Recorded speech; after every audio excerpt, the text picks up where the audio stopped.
लोभी कुत्ते की कहानी। एक गांव में एक कुत्ता रहता था। वह हमेशा भूखा रहता और खाने की तलाश में इधर उधर घूमता रहता। वह बहुत लालची था और कभी भी जो उसे मिलता उससे संतुष्ट नहीं होता था। कुत्ता हर जगह खाने की खोज में भटकता और कभी तृप्त नहीं होता।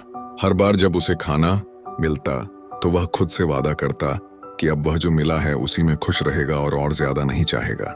लेकिन कुछ ही क्षणों बाद वह अपना वादा भूल जाता और फिर से खाने की तलाश में लग जाता या किसी और जानवर से छीनने की कोशिश करता।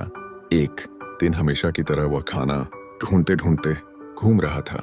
उसके घर के पास एक नदी बहती थी और लोगों के दूसरी तरफ जाने के लिए उस पर एक पुल बना हुआ था। उसने सोचा कि क्यों न पुल पार करके दूसरी तरफ जाकर देखा जाए। उसने इधर उधर बहुत खोजा लेकिन कुछ नहीं मिला। अचानक उसकी नजर एक छोटे से झोपड़े के बाहर पड़ी हड्डी पर पड़ी। हड्डी बड़ी और रसीली थी। वह दौड़ कर गया और उसे अपने मुंह में कसकर पकड़ लिया। उसने सोचा कि पुल पार करके घर जाकर आराम से खाऊंगा। उसे डर था कि अगर किसी दोस्त या दूसरे जानवर ने उसे देख लिया तो वे भी उसमें हिस्सा मांगेंगे। वह चाहता था कि हड्डी अकेले ही खा चाहे। वह पुल पार करके घर जा रहा था। उसने नदी में देखा कि एक और कुत्ता मुंह में हड्डी दबाए खड़ा है। उसे लगा कि उस कुत्ते की हड्डी भी उतनी ही बड़ी और स्वादिष्ट है जितनी उसकी। उसने सोचा कि अगर वह दूसरी हड्डी भी ले ले तो कितना भाग्यशाली होगा।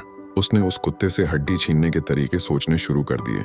उसने जोर से भौंका, ये सोचकर कि दूसरा कुत्ता डरकर हड्डी गिरा देगा। लेकिन जैसे ही वह भौंका उसके मुंह की हड्डी पानी में गिर गई। अचानक से वह खुद भी नदी में गिर गया और बहता चला गया। बड़ी मुश्किल से वह किनारे पर आ पाया। फिर उसे एहसास हुआ कि जिस कुत्ते को उसने देखा था वो कोई और नहीं बल्कि उसका अपना प्रतिबिंब था। उसे अपनी गलती पर पछतावा हुआ और उसने महसूस किया कि लालच करना बहुत बड़ी भूल थी। अब उसके पास खाने के लिए कुछ नहीं था और उसे खाली हाथ घर लौटना पड़ा। उसने कीमती सबक सीखा कि लालच का अंत हमेशा बुरा होता है।